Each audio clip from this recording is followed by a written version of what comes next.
सबसे पहले तो 2-3 बातें क्लियर कर लूँ, फिर उसके बाद मैं आऊँगी अपने असल टॉपिक पर। जब 3 दिन 4 दिन का गैप आ जाता है ना, तो फिर थोड़ा सा वॉइस ओवर करने में प्रॉब्लम होती है, दिल नहीं कर रहा होता। और जो टॉपिक्स मतलब बैक टू बैक जहन में आ रहे होते हैं ना, जब back to back voice over करके अपलोड करते जाओ तो बैक टू बैक टॉपिक्स जहन में आते जाते हैं। लेकिन जब 3 दिन 4 दिन का गैप आ जाए ना, तो फिर वो टॉपिक्स भी जहन से निकल जाते हैं और वॉइस ओवर करने का भी दिल नहीं करता है। तो ऐसे ही कुछ आजकल मेरी सिचुएशन हो गई है और माशाल्लाह से व्लॉग्स इतने सारे जमा हो गए हैं, तो इसलिए मैंने सोचा कि जल्दी जल्दी वॉइस ओवर करके अपलोड कर देती हूँ, क्योंकि आगे रमज़ान भी आ रहे हैं और रमज़ान की भी तैयारी करनी है। तो वो सब भी मैं आप लोगों के साथ शेयर करूँगी और जो भी इफ्तार में बनाया करूँगी, सहरी के लिए बनाया करूँगी, तो वो सब भी आप लोगों के साथ शेयर किया करूँगी। तो इसलिए कोशिश करूँगी कि हफ़्ते में 3 व्लॉग्स तो ज़रूर अपलोड करूँ।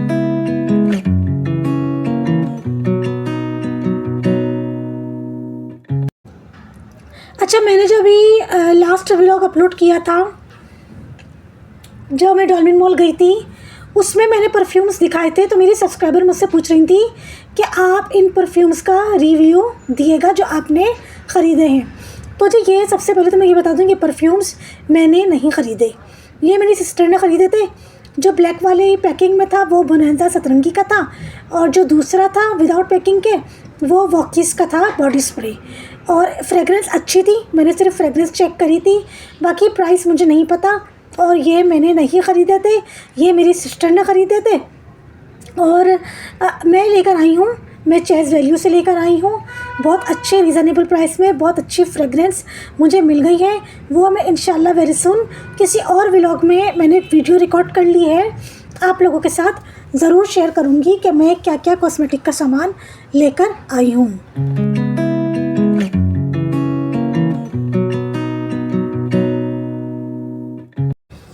जब मैं सूप पीने गई थी तो मैंने सूप नहीं दिखाया।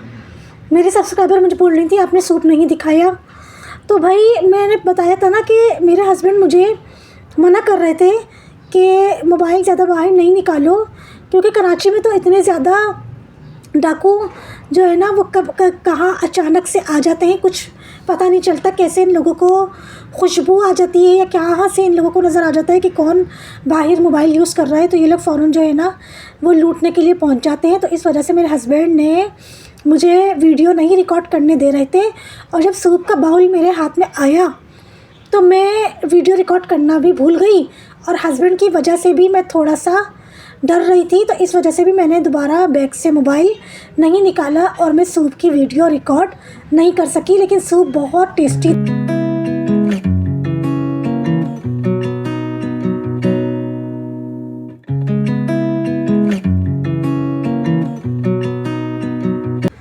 अब तो सर्दियाँ चली गई हैं, सूप पीने का मौसम चला गया है। अब नेक्स्ट ईयर इंशाल्लाह दोबारा जाऊंगी, इंशाल्लाह अल्लाह पाक ने ज़िंदगी दी, इंशाल्लाह जाऊंगी सूप पीने। तो फिर मैं प्रॉपर वीडियो रिकॉर्ड करके आप लोगों के साथ ज़रूर शेयर करूंगी।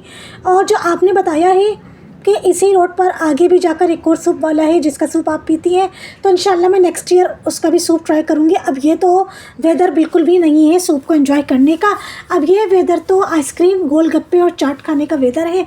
तो इंशाल्लाह वेरी सून मैं गोलगप्पे खाने जाऊँगी। जहाँ मैं सूप पीने गई थी इसी सूप के बराबर में एक गोलगप्पे का भी स्टॉल है, और वो स्टॉल उसके गोलगप्पे बहुत टेस्टी हैं ऐसा मैंने सुना है। अब मैं ख़ुद जाऊंगी और खाऊंगी, तो फिर मैं आप लोगों को रिव्यू दूंगी कि उनके गोलगप्पे कैसे होते हैं।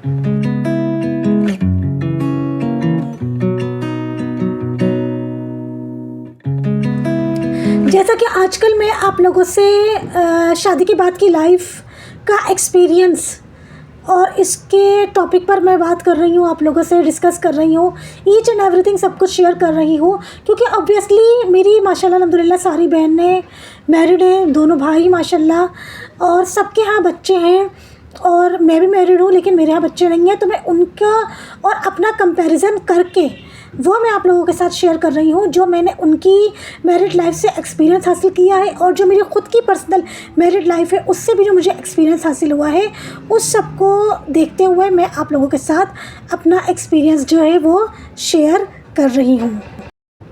अच्छा, एक बात यहाँ पर ये भी मैं बोलूँगी कि मैं मैं जो भी बात कर रही हूँ अपने ससुराल, अपने मैके के साइड पर जो मैंने सबकी लाइफ में देखा है, या अपने सोशल सर्कल या आउटसाइडर में जो भी मेरे इर्द गिर्द करीब के लोग हैं, उनकी लाइफ को देखते हुए जो मेरा एक्सपीरियंस, जो मेरा नज़रिया है, वो मैं उस टॉपिक पर आप लोगों से बात करती हूँ। इसका हरगिज़ ये कोई मतलब नहीं है कि आप लोग अपनी तरफ से अंदाज़े लगा कर बैठ जाएँ कि अल्लाह ना करे, खुदा ना खास्ता मेरे और मेरे हस्बैंड के दरमियान कोई प्रॉब्लम चल रही है, या कुछ भी उल्टी सीधी कहानी बनाकर जो है ना वो सोच कर बैठ जाए। ऐसा बिल्कुल भी नहीं है। इंशाअल्लाह माशाअल्लाह अल्हम्दुलिल्लाह, अल्लाह नज़र बद से बचाए। मेरे और मेरे हस्बैंड के दरमियान कुछ भी ऐसी कोई भी मतलब प्रॉब्लम नहीं है, अल्लाह का शुक्र अल्हम्दुलिल्लाह, और ना ही इंशाअल्लाह होगी, और ना ही कभी ख्वाब में भी होगी। हकीकत में तो क्या, इंशाअल्लाह ख्वाब में भी नहीं होगी, क्योंकि मैं और मेरे हस्बैंड शादी से पहले जिस तकलीफ़ से गुज़र चुके हैं ना, तो उसको देखते हुए हम दोनों एक दूसरे के साथ कुछ भी गलत नहीं करेंगे।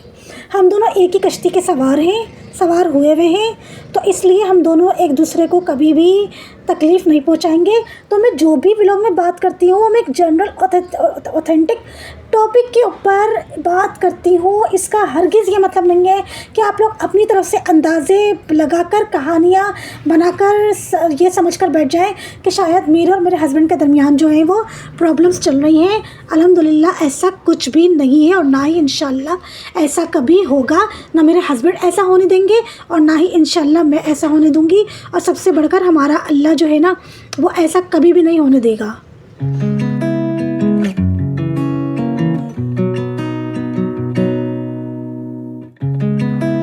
जैसे जैसे रमज़ान के दिन करीब आते जा रहे हैं, मैं बहुत ज़्यादा मतलब टेंशन फ़ील कर रही हूँ। मैं अंदर से बहुत ज़्यादा टेंशन में आ रही हूँ, क्योंकि obviously you know very well कि मैं अकेली होती हूँ, सारा काम अकेले अपने हाथ से करती हूँ।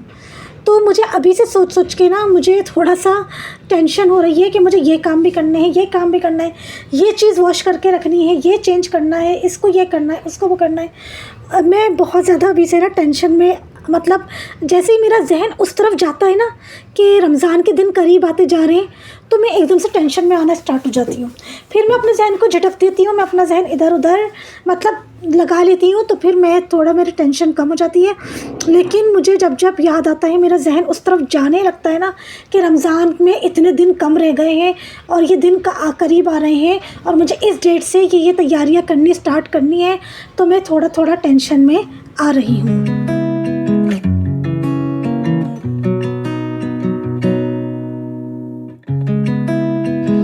बस अल्लाह पाक हिम्मत दे, ताकत दे, और मैं सारे काम जो है ना वो अच्छे से कर लूँ इंशाअल्लाह ताला। आमीन सुम्मा आमीन। तकरीबन जो चीज़ें मुझे वॉश करनी थी रमज़ान से पहले मुझे पायदान वॉश करने थे, वो भी मैंने कर लिए। बहुत ही नीट एंड क्लीन पायदान वॉश हुए हैं कि यकीन माने मेरा इन पायदान के ऊपर ना, मैट्स के ऊपर स्लीपर पहनकर पैर रखने को दिल नहीं चाह रहा। ये इतना नीट एंड क्लीन, मैंने इनको इतना नीट एंड क्लीन ब्रश से जो है ना, खूब ब्रश लगा के मैंने इनको वॉश कराए। मैं इसी व्लॉग में आप लोगों को दिखाऊंगी, आप लोग देखिएगा। इतने नीट एंड क्लीन माशाल्लाह से ये चमक गए हैं कि मेरा इनके ऊपर ना स्लीपर पहन के पैर रखने को दिल नहीं कर रहा है। ऑलमोस्ट जानमाज़ी भी वॉश कर ली है मैंने। बाकी इसके अलावा थोड़े से मुझे अपने फ्लावर्स जो मैंने अपने बेडरूम में लगाए हुए हैं वास में, वो मैंने सोचा हुआ है कि रमज़ान से 2 दिन पहले वॉश कर लूँगी। रमज़ान में साफ़ सुथरे वास में जो है वो साफ़ सुथरे फ्लावर्स लगे हुए होंगे, साफ़ सुथरी बेडशीट होगी, तो मैं वो जो है ना मुझे बहुत ज़्यादा अच्छा फ़ील होगा। मैं रमज़ान का बहुत ज़्यादा एहतमाम करती हूँ, पता नहीं क्यों, मेरी आदत है, मेरी नेचर में है या मेरे खून में है कि मैं रमज़ान का और जुम्मे के दिन का बहुत ज़्यादा एहतमाम करती हूँ। मुझे बहुत ज़्यादा खुशी होती है।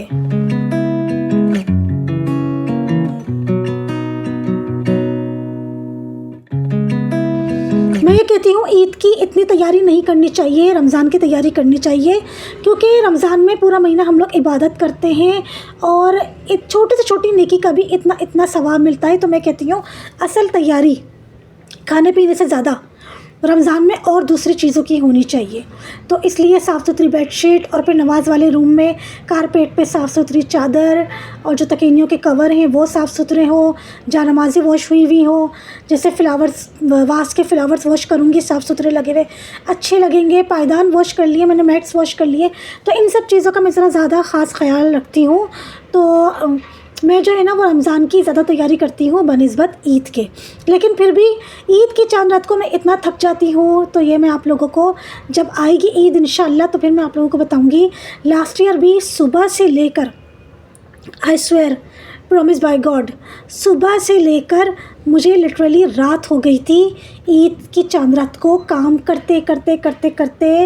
और आखिरकार को जब सारे काम निपटा कर मैं अपने बेडरूम में आई थी ना, तो यकीन माने मेरा खाने के लिए ना, खाना खाने के लिए मेरे हाथ नहीं उठ रहे थे। मेरा दिल चाह रहा था कि कोई निवाले बनाकर मेरे मुंह में डाल दे। मैं इतना ज़्यादा थक गई थी सुबह से लेके शाम तक नहीं, रात तक काम करते करते मैं इतना टायर्ड हो गई थी कि मेरा अपने हाथों से खाना खाने को भी दिल नहीं चाह रहा था। दिल चाह रहा था कि कोई निवाले बनाकर मेरे मुंह में डाल दे। मैं इतना टायर्ड हो जाती हूँ स्पेशली ईद की चांद रात को।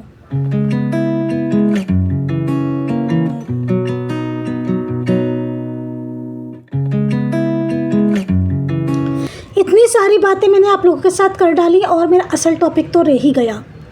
मेरा आज का टॉपिक ये था कि what is the purpose of married life. भाई शादीशुदा ज़िंदगी का क्या मकसद है, शादी करने का क्या मकसद है। भाई शादी करने का असल मकसद तो वही है गुनाह से बचना, ठीक है। लेकिन शादी करने का मकसद जो दूसरा मैं आप लोगों के साथ बात करना चाह रही हूँ, जो शेयर करना चाह रही हूँ, क्योंकि बहुत से लोगों की लाइफ में, बहुत से लोगों की क्या अमूमन ज़्यादातर लोगों की लाइफ में मैंने यही देखा है कि शादी के बाद माशाल्लाह अल्लाह नज़र बद से बचाए 1 2 3 4 5 6 बच्चे पैदा हो जाते हैं।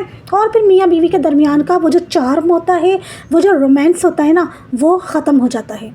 जबकि मैं ये कहती हूँ कि शादी के बाद ऑब्वियसली सबके बच्चे मतलब हो, 2 हो, बहुत से बहुत 3 हो। और फिर उसके बाद मियाँ बीवी जो एक मैरिड लाइफ जो होती है ना, मियाँ बीवी के दरमियान का जो चार्म होता है, जो रोमांस होता है, वो वाली लाइफ अपनी एंजॉय करें, बच्चों की भी अच्छी तरबियत करें, अपने घर को भी अच्छे से हैंडल करें।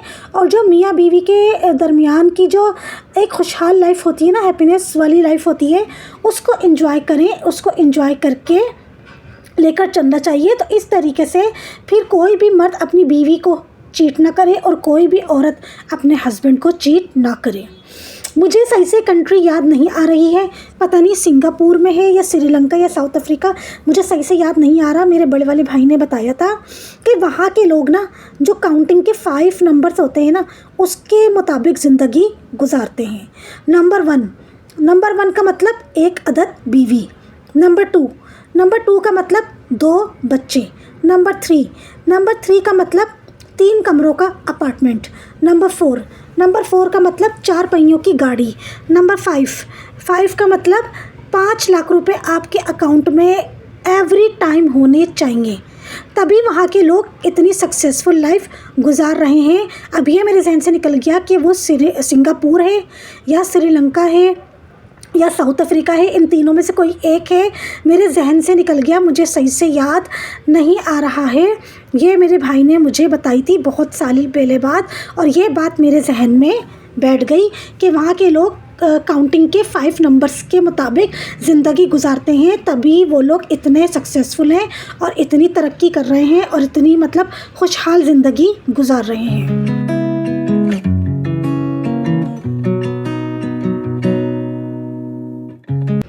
मेरा भी जो आज बात करने का मकसद था ना, वो ये था कि भाई शादी हुई है, ठीक है, बच्चे पैदा होने चाहिए। मैं कहती हूँ 2, बहुत से बहुत 3।